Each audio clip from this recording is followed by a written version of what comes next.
अस्सलाम वालेकुम नाजरीन। ड्रामा सीरियल खुमार की आने वाली एपिसोड में देखने वाले हैं कि लैबा की रुखसती के लिए जब फैज की पूरी फैमिली हॉल में दाखिल होती है तो कहकशां बेगम हरीम को वहां देखकर तिल मिलासी जाती है कि वो उनके फंक्शन में क्या कर रही है। लैबा को भी बुरा लगता है कि उसके अहम दिन पर हरीम का उसे चेहरा देखना पड़ गया। कहकशां बेगम तो वैसे भी कोई भी मौका हरीम को जलील करने का हाथ से जाने नहीं देती। वो लैबा से कहती है कि हरीम एक काली बिल्ली है जो हमेशा उनका रास्ता काटती रहती है। खैर बात यहाँ पर खत्म नहीं होती। मुदस्सर भी वहां पहुंच जाता है जो कि हरीम और मुदस्सर मिलकर उसकी शादी का इवेंट अरेंज कर रहे होते हैं।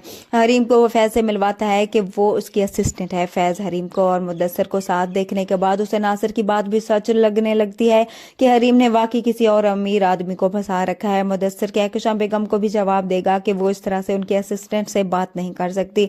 लैबा की बारात भी आ जाती है। निकाह की रस्म शुरू हो जाती है। जैसे ही मौलवी साहब निकाह पढ़वाने लगते हैं तो लैबा की होने वाली सास मौलवी साहब को रोकते हुए अपने बेटे से कहती है कि वो ये निकाह नहीं कर सकते।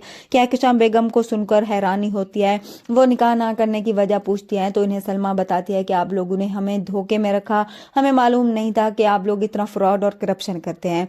तो तब तो वो बारात लेकर वापस चली जाती है। कहकशां बेगम काफी उन्हें रोकने की कोशिश करती है मगर वो किसी की नहीं सुनती। अब देखते ही देखते पुलिस भी वहां पहुंच जाती है और फैज के बाप को फ्रॉड और करप्शन के जुर्म में गिरफ्तार कर लेती है। फैज उन्हें रोकने की कोशिश करता है मगर वो अपनी कोशिश में नाकाम होता है। एक तरफ से लैबा की शादी का टूट जाना और दूसरी तरफ से कहकशां बेगम के शौहर का गिरफ्तार हो जाना उनके लिए किसी कयामत से कम नहीं होता। जिस तरह से उसने हरीम के साथ किया था आखिरकार ये सब तो उनके साथ होना ही था। दौलत के घमंड में आकर कहकशां बेगम ने इंसान को इंसान समझना ही छोड़ दिया था। और जब फैज को भी अपनी माँ की असलियत का पता चलेगा कि उसने ही उसका घर तोड़ने में साजिश की है तो फैज भी अपनी माँ से दूर हो जाएगा।